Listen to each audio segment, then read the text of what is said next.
Hello and welcome to this week's review of Dragon Ball Daima. This week I'm reviewing the episode Tamagami, and we kick off this review as we always do with these reviews by talking about the positives. All the things I enjoyed about this particular episode, and the headline positives are that I thought the action sequence that we got towards the start of this episode was great fun as always and was brilliantly well animated. I think that the spirit of Dragon Ball well and truly lives on within the soul of this particular episode, and well, all the big reveals that we got with Arinsu in the latter half of the episode, which, yeah, there's a lot to unpack there, but we'll get onto that shortly. We'll kick off, like I say, by talking about the action as we tend to do at the start of these reviews, and I have to say that once again, we are treated to a very spectacular action sequence which is skillfully well animated and well drawn to create something that really does truly feel like a battle, like a real fight, and once again, not just another case of anime characters blipping around the screen going blip, blip, blip, and then waving their arms about. This actually felt like a genuine combat between these two characters, between Goku and the Tamagami.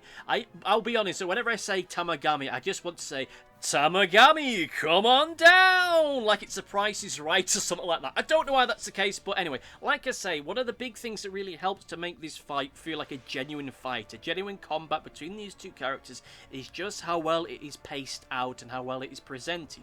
The pacing of this fight is impeccable. Yes, it is not as long as I would have liked it to have been, but still it gives us a sense that these two fighters are genuinely trying to find a way around one another, that they are both powerful combatants, but they're just looking for that opening with which to get the big final win in the end, with there being various sequences within this particular fight where it looked like Goku was genuinely on the back foot and was trying to figure a way around just getting a one around the Tamagami, whereas the Tamagami itself was still trying to find a way in fighting an opponent just like Goku, an opponent that didn't just go down with one punch, man, which itself ends up making the fight itself feel like more of a pairing of equals and less like a case of a curb stomp or something that's just a plot contrivance. Like, it's only taking as long as it is doing so that Goku can feel enough of pressure to start using the Super Saiyan power. Which, yes, he ends up doing, but at least in this instance, it feels a lot more earned. It feels like a case of Goku knows that maybe he can beat the Tamagami in his base form, but he doesn't want to take the risk at this moment, so he's going to lean into it. With, once again, the Super Saiyan moment feeling a lot more earned. It ends up making it feel as though it is a genuine power, something that does have this great energy and power behind it, something that it is this legendary form rather than just a power-up, rather than just a buff, rather than just a super ability, as it has feel as though it had been for most of the run of Dragon Ball Z towards the end of it, and certainly in the era of Dragon Ball Super. It makes it feel a lot more special, and it makes it feel like it is a device that's being used for maximum effect. It feels like it's being used as a last resort rather than something you just go directly into the battle with. And it also does reflect the mental state that Goku has. He doesn't really take a lot of the fights like this seriously. He wants to have fun, so he's not going to crack out the Super Saiyan unless he genuinely needs to. And after fighting the Tamagami in the way that he did do for most of this battle, he realizes, oh yeah, I need to go a level beyond and start to take this seriously, which he ends up doing. The whole sequence where Goku and the Tamagami are fighting using their respective magical weapons is just great. That moment where Goku is flying through that little ravine thing, then he uses the power pole to correct himself and just flip back to attack the Tamagami. I think that was really great. It did remind me of some of the action sequences that we got with Dragon Ball Super Broly, which I still think is some of the best animated action that I think I've ever seen. And this, whilst it wasn't quite of that quality, it was still within that ballpark. There is a part of me that was expecting a little bit more from the animation, but what we ended up getting was still good. And of course, we had the moment with the Kamehameha wave, which just was great. Just the way that it was used, the moment that it was used, was the perfect crescendo moment for this fight. The best way possible to just round it off in a way which made it feel satisfying. I will admit, as I've said previously, I was expecting a little bit more from this fight. I expected this fight to last the entire episode, but at the end of the day it didn't, which, again, as I've said in the past, this is a situation when you have to review what's in front of you and be less of a case of how I would have done it or what I would have rather have seen, but all the same, it is effective for what it was, but I was expecting this to be just more of a full fight, something that would take the entirety of the episode and maybe give a reason for Vegeta and the others to actually do something, whereas at the moment it just feels like they're just getting shepherded around all over the place. To be honest with you, I'm not really going to talk that much about the scene with Vegeta and the others in it because it's just there. It just feels like it's there for the sake of, okay, this is where these people are now, so this is how we're going to get them into the series of events later on, whenever that may be. Sure, there's still a part of me that can't help but feel there's no real good reason to have them in this at all, apart from the fact that at this point Vegeta's now the dual protagonist with Goku, so yeah, I just forget it. I think that's a discussion before we get to the season-long review when this eventually comes in a few weeks' time. But you know what I'll say is that whole action sequence was a lot of fun for what it was, and there's a part of me that can't help but feel there must be some margin somewhere in that little village that's been waiting for the day that someone will finally defeat the Tamagami. Like, they've got a little bit of a something stashed away for the special day. Like, I've had this bottle of wine stored away for a day just like this, and finally I can toast the occasion. And they just drink it, and it just tastes like vinegar. They've had this special wine to one side, and now it just tastes like vinegar. But to be fair, though, we've learnt that the Margin are really keen on eating bugs and eating stuff, let's say dirt, so maybe that'd be an improvement for them. I don't know, but that must be just a case of Majin Booze.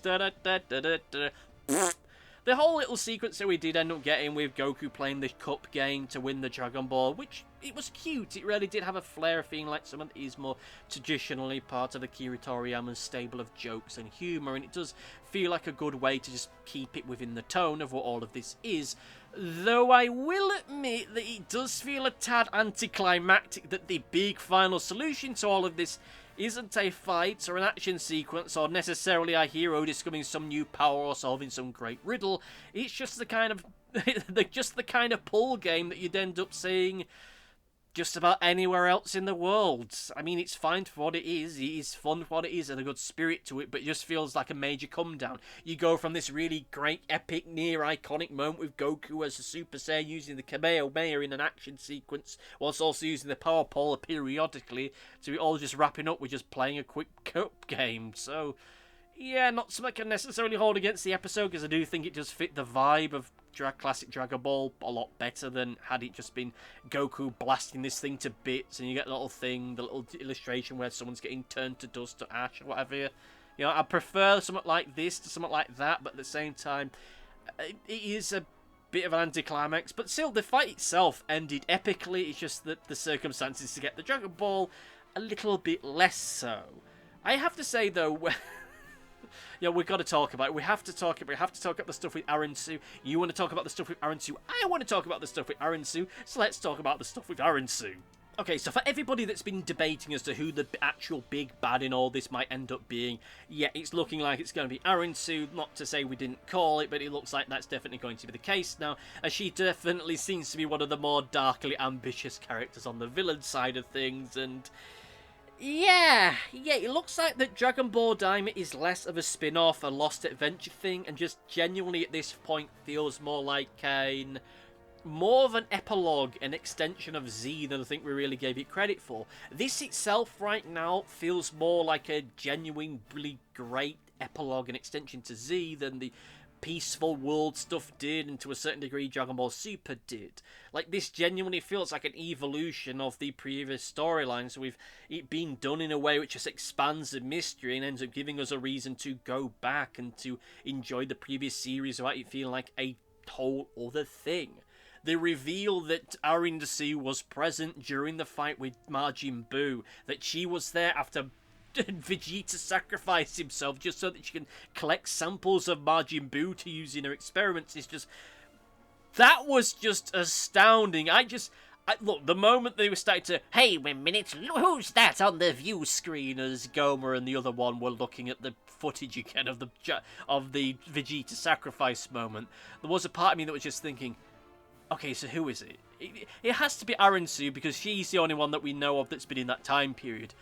But what is it going to be? Because I've been genuinely interested to see exactly what this was going to do to build out Z, and what it was going to end up doing to build out the Boot arc, because let's face it, pound for pound, it's probably the weakest arc in Dragon Ball Z. I know that might be a controversial take, but it feels as though it was riding by the seat of its pants a little bit too much, and Dragon Ball Daima is definitely going some great way to redeem all of that. So when it was revealed that Arinsu was there and up to no good, there was a part of it that just went, oh my god! Like, just genuine, Yeah, I knew that it was coming by the fact that it was saying, oh, who's that, who's there, but the fact that she actually was, and the fact that she was actually there to collect samples of Majin Buu, that changes a lot. And then you see her there on her flying hookah pipe, then meeting with the old witch in the forest, and lo and behold, the old witch in the forest is the one that created the original Majin Buu. Like, that was... Look, alright, let's just address the elephant in the room here and say there's going to be a certain selection of the fan base that's going to be rather pissed off at that. There's a certain selection of the fan base that isn't keen on the fact that this series has been retconning and altering things. Even if some of those things are just, for the grand scale of things, just clarifications. It was just an opportunity for Akira Toriyama to answer long-standing fan questions, as well as make it a lot more obvious as to how certain things work, as well as rewrite things I get the feeling he wasn't terribly keen on. And at the same time, you know, I can respect that. But at the same time, there is an element of the fan base that isn't best pleased about that, because for whatever reason, and this isn't just strictly speaking a Dragon Ball fan thing, it is more of a general fandom thing in general. For whatever reason, we've all got to this position where we treat lore as though it is sacred. We treat it as though it's this great immutable thing that it cannot ever be changed, questioned, or altered, even by the original author. What is, what was, will always be, and it cannot be altered, changed, or tweaked, no matter how much the original author may want to do so. And if it is, it's only meant to be like, oh, this is something from a different angle, or this is a mild clarification, or it's just telling us the same thing, but addressing and confirming a few fan theories. That's not what we're getting here. We're getting a whole new side to the whole Majin Buu storyline and the existence of Majin Buu, which we had never really had before. Oh sure, there may be some speculation here and there in a Daijenshu book somewhere along the lines. There may well be some pre-existing fan theories that line up with this kind of stuff. But in the here and now, this is Akira Toriyama deciding to build out his world, make it into something that's grander and more mysterious and strange than it was, in a way that he couldn't really do back in the day, and I really do have to respect that. It makes Dragon Ball Daima less of a, oh, watch it if you're into it, watch it if you want more Dragon Ball, and makes it feel more like a compulsory text. It makes it feel like a genuine extension of Z, even if, to be fair, it's not quite of the same tone, which I can respect isn't for everybody, but at the very least, I have to just say, holy crap, we just found the mother of Majin Buu, and now she's making a new Majin Buu. Look, there was a part of me that was always kind of wondering, okay, who's the big bad going to be? And is it just going to be someone wearing the evil crown of the evil eye thing? Or is it going to be something more spectacular, something grander, something bigger? And it looks like it may well end up being the case. I will admit that there was a moment where Dr. Arinsu was in the old witch's house, was expecting that they were going to open a door and there would be Gohan, like, having his essence drained from him to empower this thing that they're making. Or that it would be revealed that Glorio was the other Majin that they created. Which it might well be, but we'll soon see about that as we go through it. Because the thing is that we've got to bear in mind is that whenever we thought Majin in the context of Dragon Ball, for the most part, we've always thought about it in the context of Majin Buu. We are still getting used to the fact that all the whimsical, wacky, and silly characters that we've seen thus far in Dragon Ball Daima, they've all been Majin. All the little demons are Majin. I suppose technically also the Supreme Kai is also a Majin, seeing as though his people come from the Demon Realm as well. Oh, and we got the reason why the Glind left the Demon Realm was because Majin Buu was running amok back in the day, which, yeah, I can believe that. There's no worries there, Governor. I totally believe that. That's totally good and totally fine. I really like the way this is all going. I really like the fact that it is adding some stuff in, which is changing and recontextualizing the lore. It's not massive changes into it, but it is doing it in such a way that it makes it feel as though this is a lot more of a bridge, that this isn't just another adventure in the way that GT felt like another adventure, and that Super feels like another adventure. This feels like a genuine continuation of Z in a way that Z felt like a continuation of Dragon Ball, and I have to respect that and I have to like that. And it would be interesting to see if Akira Toriyama did anything towards the end of this to make it line up with Super a little bit more, so it ends up bridging the gap and it doesn't make the snap between the two storylines, Z and Super, feel quite as harsh. But I'm supposed we'll cross that bridge when we come to it. They're making another Majin Buu. Alright, there is a part of me that is kind of a lot annoyed by that. It looks like that in the end, the big bad is going to end up being a version of Majin Buu, or failing that it's going to be some Majin Buu version of Arinsu or Glorio or someone else, which could be cool, but we'll soon see who end up going with all of that. It's very early days. Though with that said, we're almost halfway through all of this, so we'll soon see where all that goes. With that said, however, let us get into the negatives. And I have to say is that I don't have many negatives, but there's two things I will point out. First of all, is just to echo something I said early on within the review, which is the fact that I do feel as though the whole cup game, whilst I do appreciate it, whilst I did find it fun for what it was, whilst I did like the whole thing of, oh, it's over there, and you had the little innkeeper guy going, it's right there, it is, that kind of thing. I thought it was cute. I thought it was fun. I thought it worked well for what it was.